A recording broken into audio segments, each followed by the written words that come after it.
Thanks for coming in this morning, Kevin, to share your memories. And of course, we've got to start off and find out when and where you were born and what your parents did and your schooling and things like that.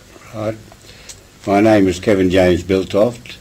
I was born in the Royal Hotel in London, Brisbane, on the 24th of October 1922, the second of 5 children born to Henry and Maud Biltoft. I have 2 brothers and 2 sisters. In 1923 we moved to Ipswich to take over the Pally Royal Hotel, my home for the next 25 years. My early education was at St Mary's, now St Edmund's Christian Brothers College in Ipswich, and I stayed there till sub-junior class in 1937. I was very sports-minded, involved in swimming, athletics, cricket and football.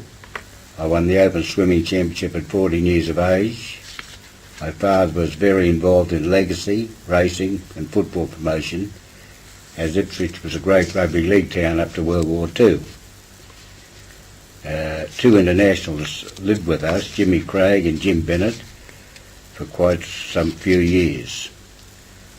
In 1938 I went to St Joseph's College, Nudgee, and remained there till I completed my senior university certificate in 1940. In 1938, Sir Neville McNamara, later Chief of Staff of the Australian Services, was also in my class, and at this moment he's still patron of our 467-463 association. My main interest was in sport, and I excelled in swimming, football, athletics. I was a member of the first 15 team from 1939 and 1940, winning the All Schools Premiership in those years. We also won the athletics in 1940, and I was a member of the relay team which won in Australasian under-19 record time and this remained in the Guinness Book of Records for 12 years. There were 4 even-time runners in that relay team, including Graham McLaughlin, who was the Australian 100 metres champion in 1946.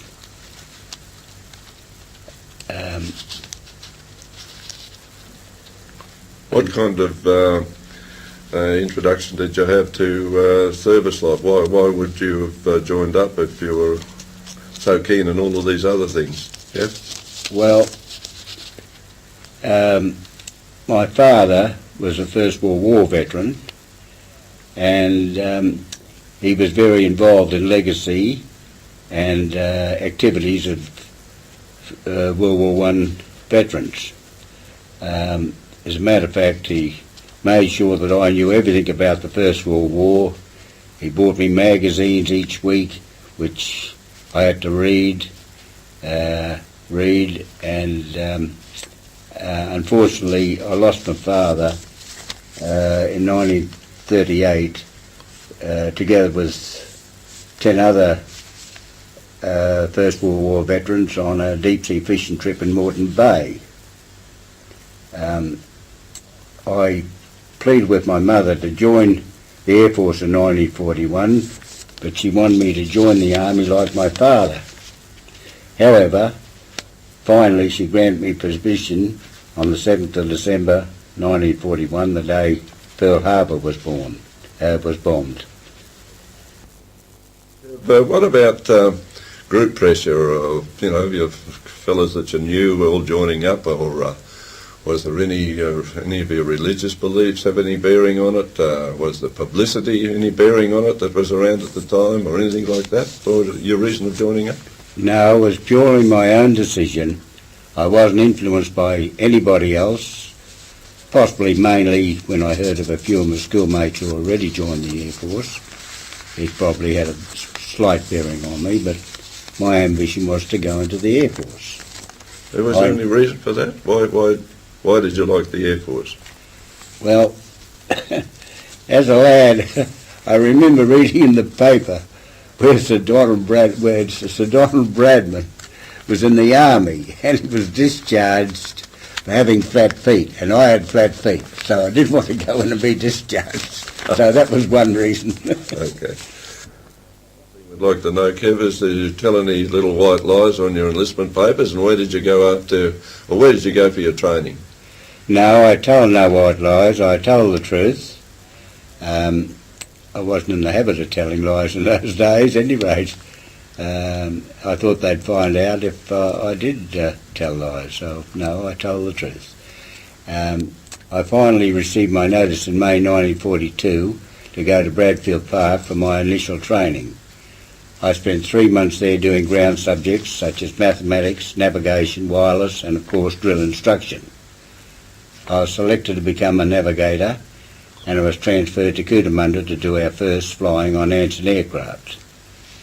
The training at Cootamundra was first class and the flying conditions in that area were ideal for initial flying. However, the food wasn't very good as they had no WAFs on the station, so we had to eat out at the Albion Hotel each night. In January 1943, we then moved to Evans Head for bombing and gunnery training and completed 40 hours flying on ferry battle type aircraft. From there we moved to Parkes for astronavigation on Ansons and completed 30 hours of night flying. I graduated there with my wings as a sergeant. We then received our first home leave for 9 days. I was then told to report to Sandgate, an embarkation depot for transfer overseas. Was that to go to the Empire training scheme, or Well, was that to go to Britain or Canada? it was to go to Britain. Britain, oh well. Just while we're on your training, Kev, did you come across any of this business of blue orchids that the army boys used to call you? And did you have any trouble with your training, with animosity between any of the instructors and the blokes that were being trained or anything like that? No, of course, I think I was called blue orchids on many occasions by the army, but I think it was in a joking manner more than anything else. Regarding trouble with any of the NCOs in charge of us or officers in charge of us, I had no trouble whatsoever. And what about this Curtains Cowboys? Did you ever get called that? Yes. What did that mean? What did that mean? Do you know? Why did they call you Curtain Cowboys? Well, I don't know. Curtin was the Prime Minister and I suppose we were his cowboys, I guess. Might be riding aeroplanes instead of horses. That's right. All right, well, you're heading off to England now. Did you get any little farewell or anything like that before you went?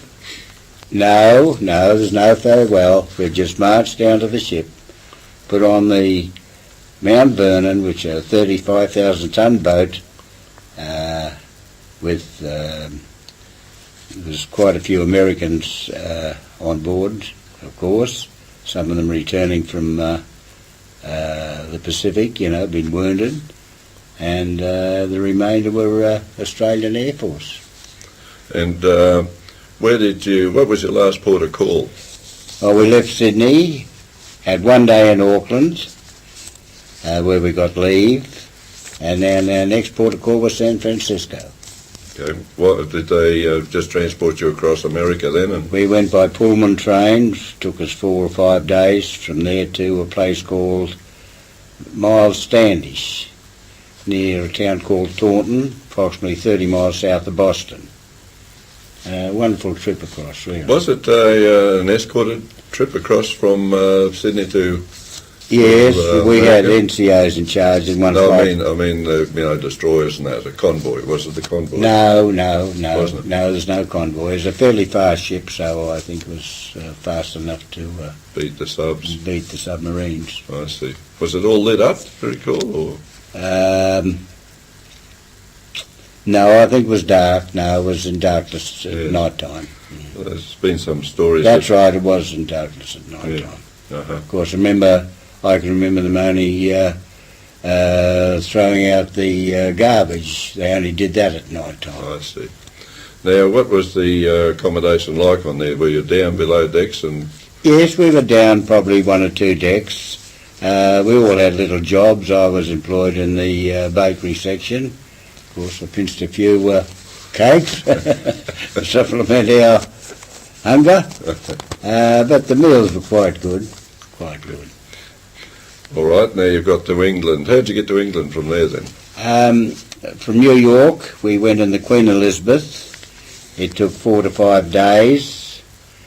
Besides our Australian airmen, there was 30,000 American troops on board. They used to have 24 hours below and 24 hours up on deck. But fortunately, we were in a cabin, but we only had 2 meals a day, one at 6 o'clock in the morning and one at 6 o'clock at night. Why was that? Why would they have 24 hours down below and 24 hours up the top? 30,000 is a lot of people. Oh, I see. There was no room to put them in cabins. Was any trouble on the ship between the different nationalities? Yes, we had a few little fights with the Americans. Yeah. A few little fights. Well, they're just personal fights. Just personal Nothing, fights. No attitudes between the two. No. Services. Just a few personal fights. Yeah. So we organised a few boxing tournaments. Get it out of their hair. Yes. Well, where did you end up in England then? We went by train then to Brighton, which is on the south of England. When we arrived there, we were building in the Metropole Hotel, probably the largest hotel in England at that time. There were hundreds, or I'd say thousands of Australians there when I arrived there. And of course met a lot of old school friends, and they filled us in on what we can expect in the future. We expected to stay there 4 or 5 months, which we did. Yeah. On that trip across on the Queen Mary, was it? Did you Queen Elizabeth. Queen Elizabeth. Was that a convoy, escorted convoy? No, it travelled at about 35 knots, so it was again too fast for any submarines. I see. Well, you've got to England, and what was the training like there? What kind of training did you do? While we were at Brighton, I did a battle course for 3 weeks, army-style battle course, similar to what they now have at Canungra. And I did a wireless course. These were probably just to fill in time. In October, I was posted number 4 AFU at West Frew in the southwest of Scotland for advanced training on ensigns. Winter was approaching and the weather was foul. Snowed periodically with ground winds up to 80 knots. We completed approximately 50 hours of flying there. In January 1944, we were transferred to number 17 OTU at Silverstone near Northampton. Our first duty was to form a crew of 6. I crewed up with a New Zealand pilot named John O'Driscoll from Dunedin. The remainder of our crew were Australians. We completed 80 hours flying in nav exercises, bombing and gunnery on Wellington-type aircraft in bad weather conditions. There were quite a few crashes on that station, as I remember an officer telling me there were 29 bodies in the morgue at one stage. From there we went to Swinderby to convert to 4-engine aircraft flying Stirlings, and we gained an extra crew member there, a flight engineer. We had 1 crash landing when the undercarriage collapsed on landing, but we survived the month of flying. We then moved to Sireston for conversion to the Lancaster, and only did 10 hours of flying there before being posted to 467 Squadron for operational duty at Waddington near Lincoln. 467 Squadron was in 5 Group of Bomber Command under leadership of Air Vice Marshal Cochrane, and 617 Squadron under the command of Guy Gibson of Dambuster fame, and was our PFS force.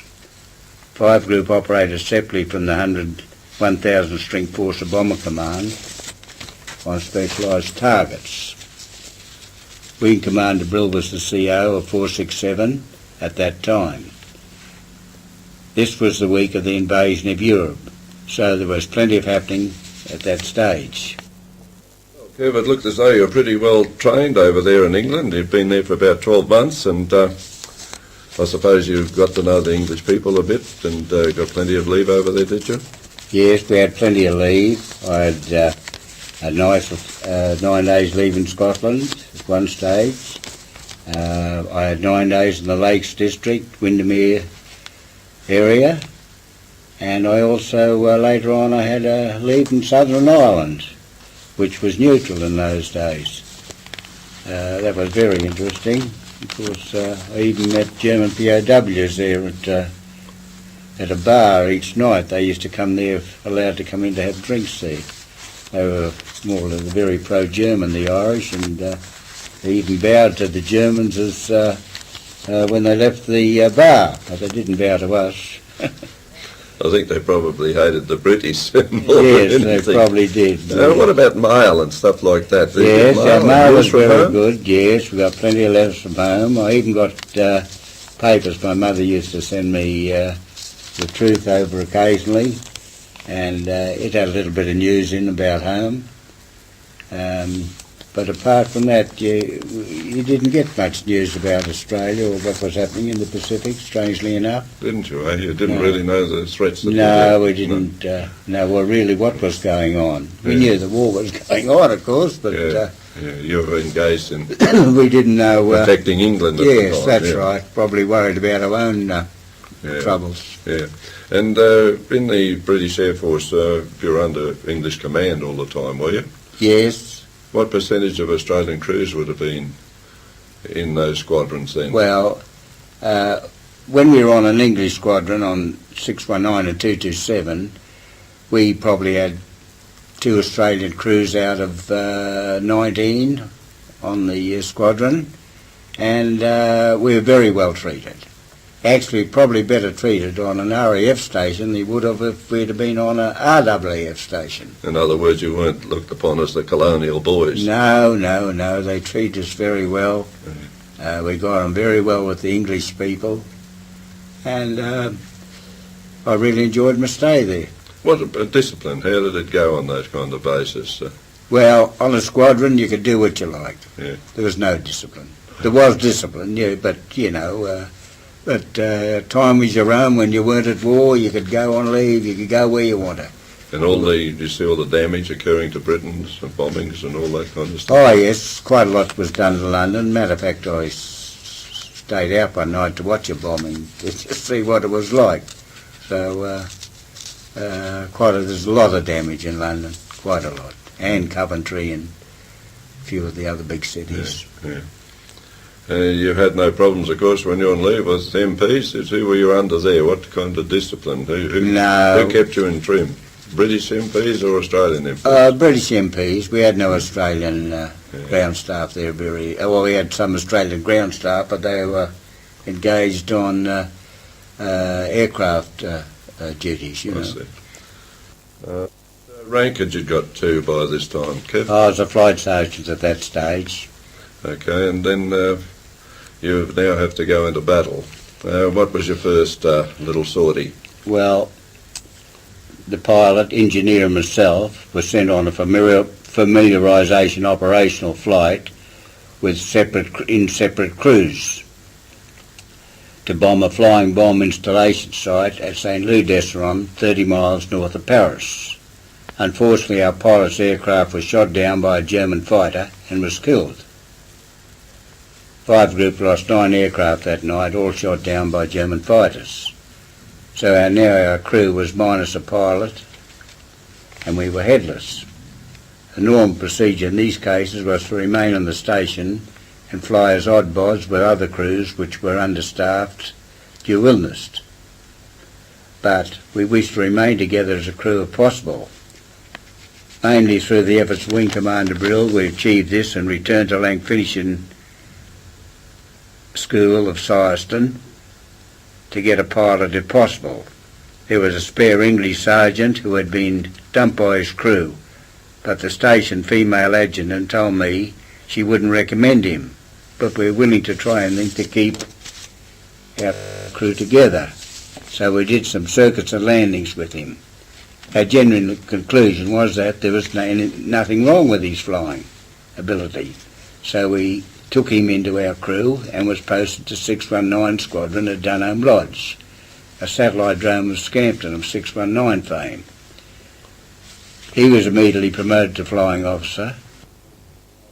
First operation was to a railway junction called Gavors near Lyons in the south-east of France. The weather was at a continuous heavy storms for the entire trip.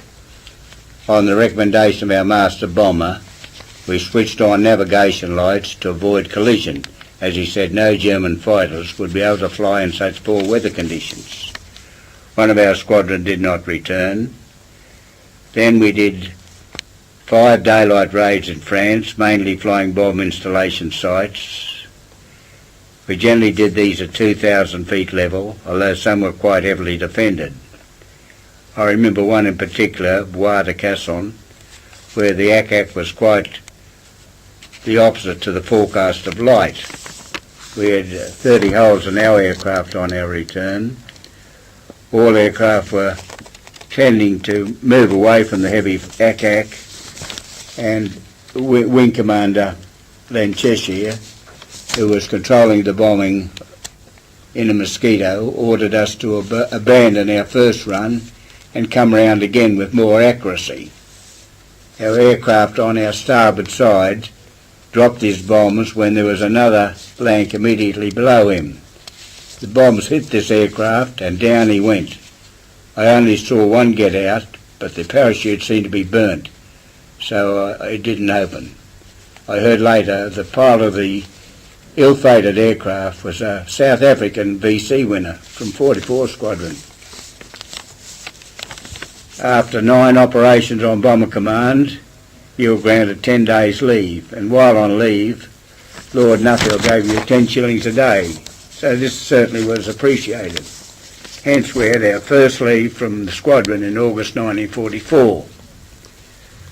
On return, we had a sequence of night operations on large German cities, such as Darmstadt, Stuttgart, Mönchengladbach, and 2 eventful trips to Königsberg and East Prussia.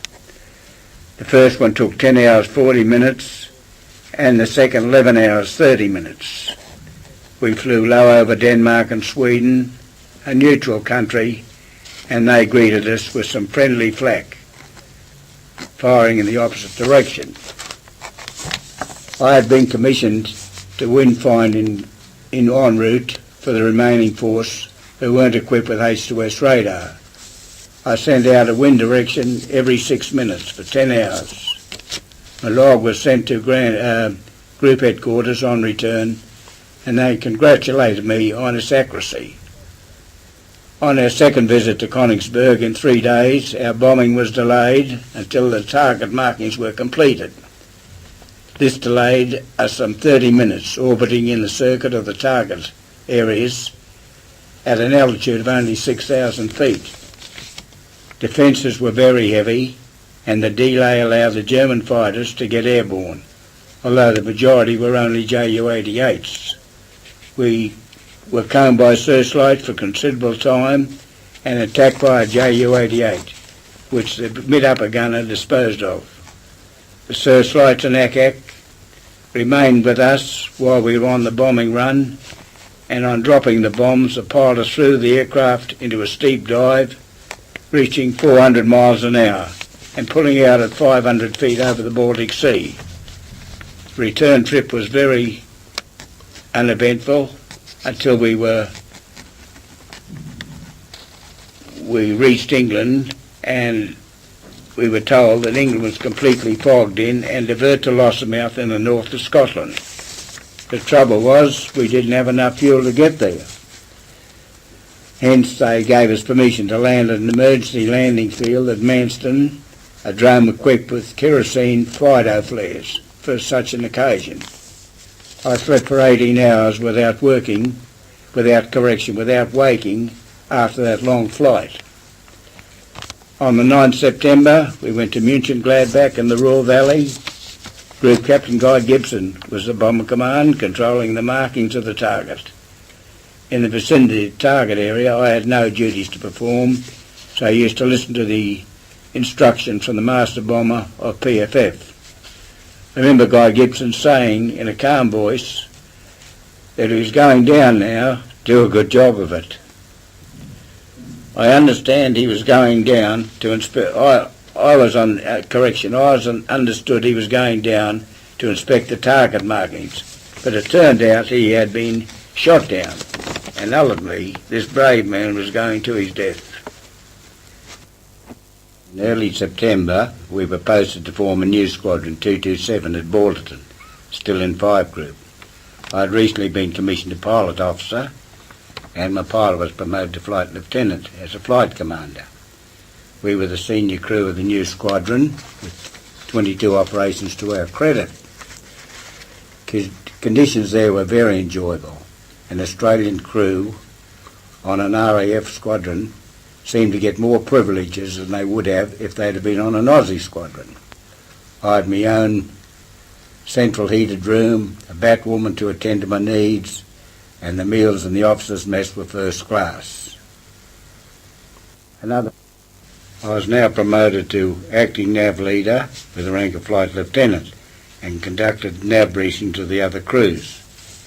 We completed our last 2 trips to Munich on the 10th and 17th December 1944.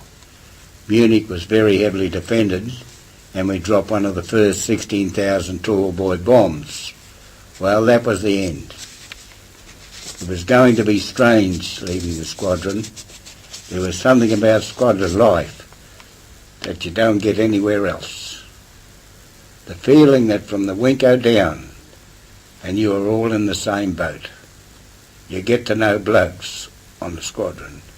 You get to know your own kite and your own ground crew, and you feel proud of yourself, whether you admit it or not. Ours has been a very interesting tour, and we had seen the armies fan out from Normandy beachhead to the Rhine during that time. We had bombed from 2,000 to 21,000 feet.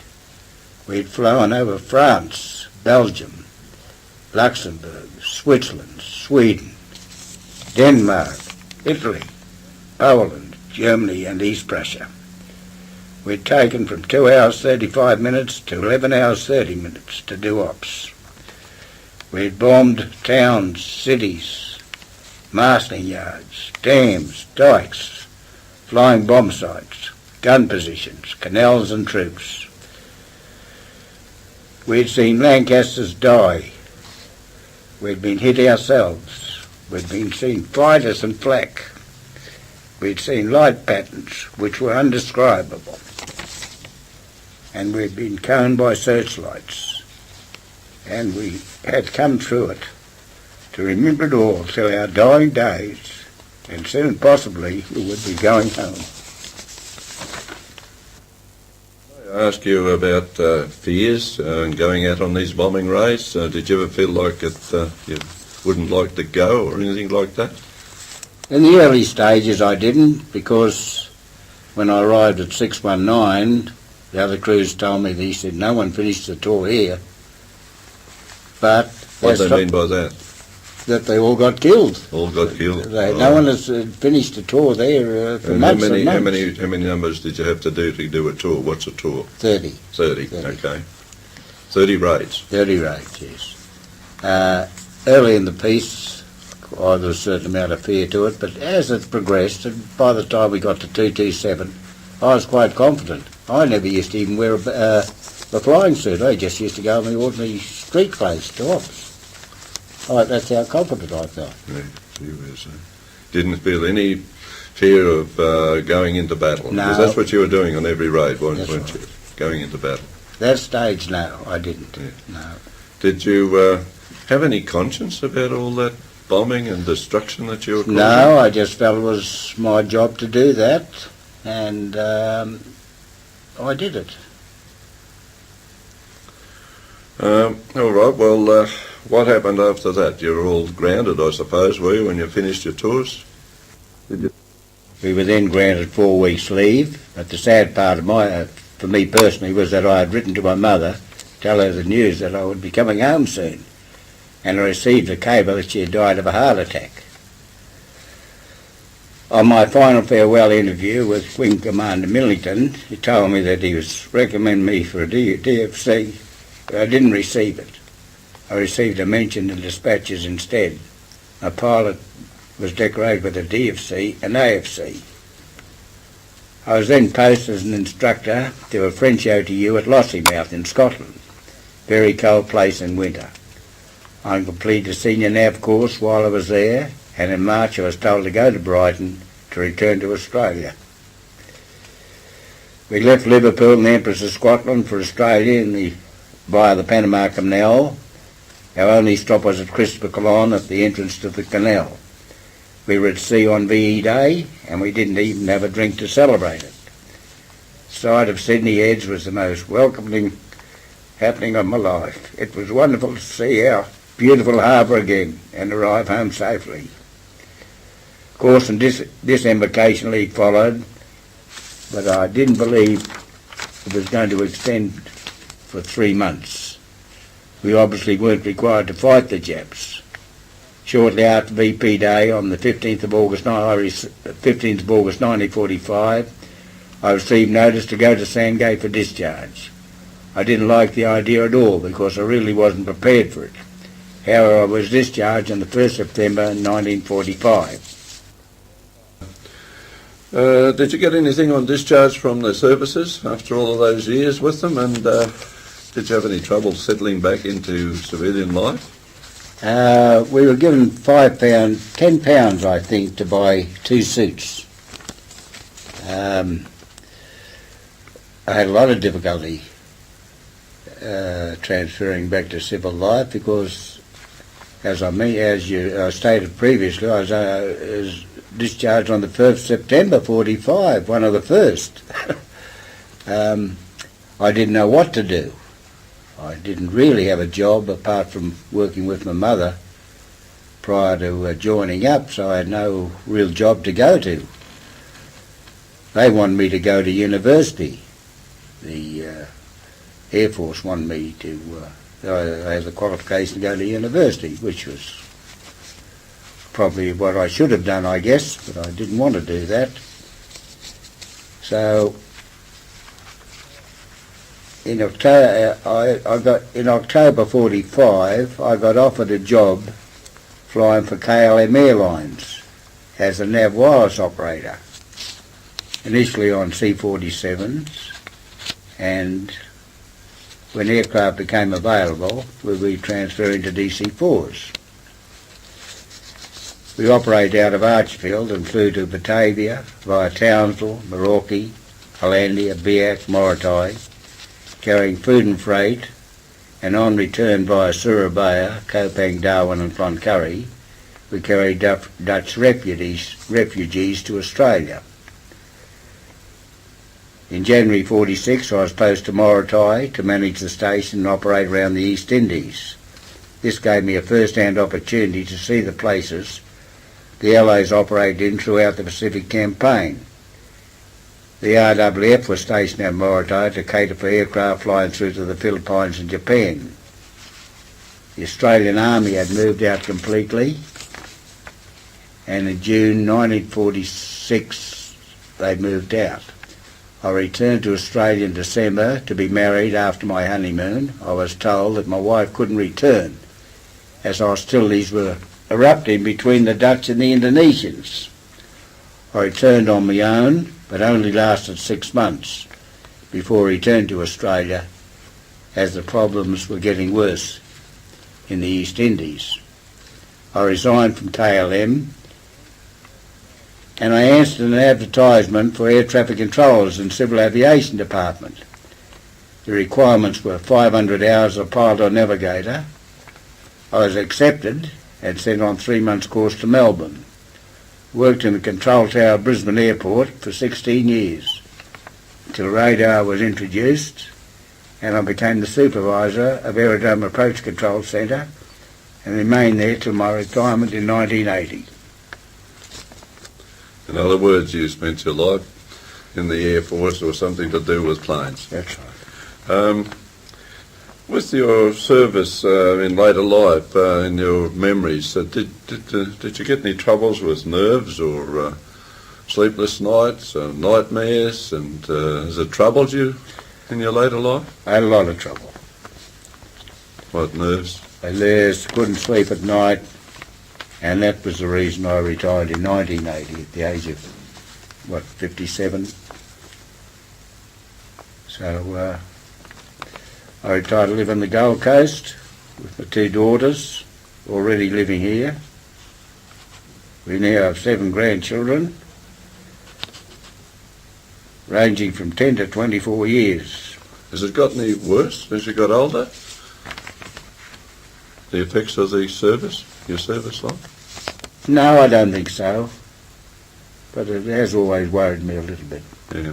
Did you join RSLs and go on marches and reunions and all that kind of stuff? Did you keep in contact with all your squadron or Yes, units, whatever it... Yes, we have a reunion with 467, which is an Australian squadron, every 2 years. I've been back to England 4 times and been to various reunions over there. Our most notable one was in 1975 when 130 of us went back to England. We had a week in London, ceremonies at St Clement's Air Force Church, visit to Hendon War Museum,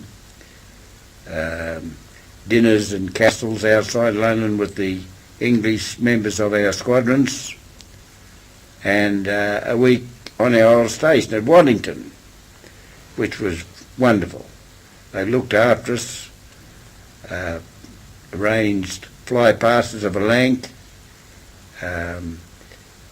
We had dining in nights in the officers and sergeants' mess, and then we went to Munich and had reunion with the Luftwaffe, notably Alf Gallard, their ace of World War II. That was very... Must have been a momentous moment to meet your it was. former enemies. A lot of tales were told.